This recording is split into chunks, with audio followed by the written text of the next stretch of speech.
You don't want him there or her there. Like, you're like, let me just go get this deal. You'll be on my next one. You'll come with me on the next time, right? The reality is that is exactly when they need to be with you.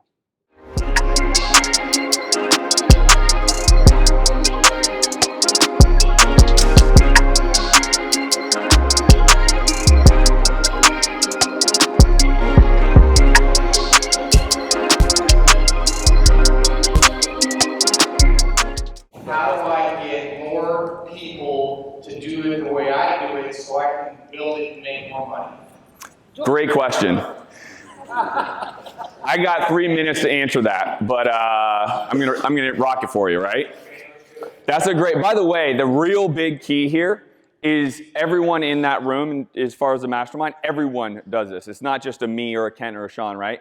But I'll give you as much as I can right now, and we can talk offline also. So I've always found that leadership is the missing component there. Too often sales guys are so good at fucking being sales guys, they don't also try to help improve themselves on being a great leader. And if you're not gonna be a great leader, it's gonna be very difficult for you to replicate yourself, okay? And so there's a big disconnect and I'm a sales guy, right? Like, I was you. Like, I would always be crushing sales, and then when I first started hiring, I was so disappointed because they couldn't come close to me. And I had to really take a look in the mirror to say, well, how am I leading them? What am I doing to help them become successful? Because not everyone has what you have and what I have, right? It's innate. It's actually something I've never had to get taught, but it's something that I had. And so there's a big disconnect that I had to look at myself in the mirror saying, I'm not giving them every tool I possibly can to be successful.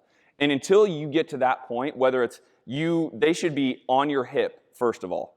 And as a sales guy, and maybe a situation might be a little different, but you just want to go get the damn deal. Like, you don't necessarily, right? Are you nodding your head? I think I can see you nodding your head. Like, you don't want him there or her there. Like, you're like, let me just go get this deal. You'll be on my next one. You'll come with me on the next time, right? The reality is that is exactly when they need to be with you, is on those trips. And so for the sake of the amount of time I had, it has to do with your ability to become a leader and to really be with those people. And that's sacrificing time, that's taking them to lunch, that's constantly training them to help them level up to where you're at.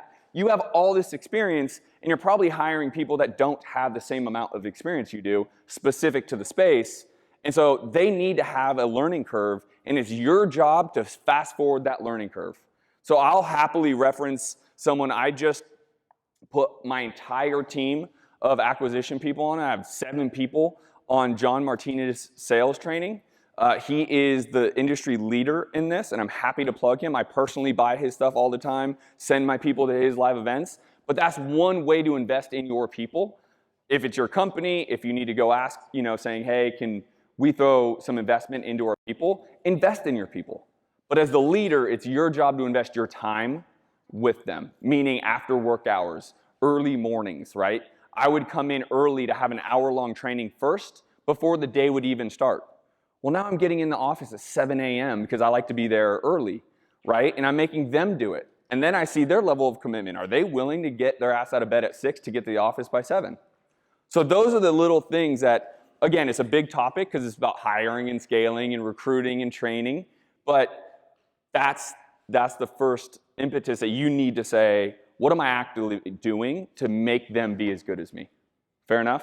Yeah. And then I'm happy to have more conversation. But thank you. Give them a round of applause.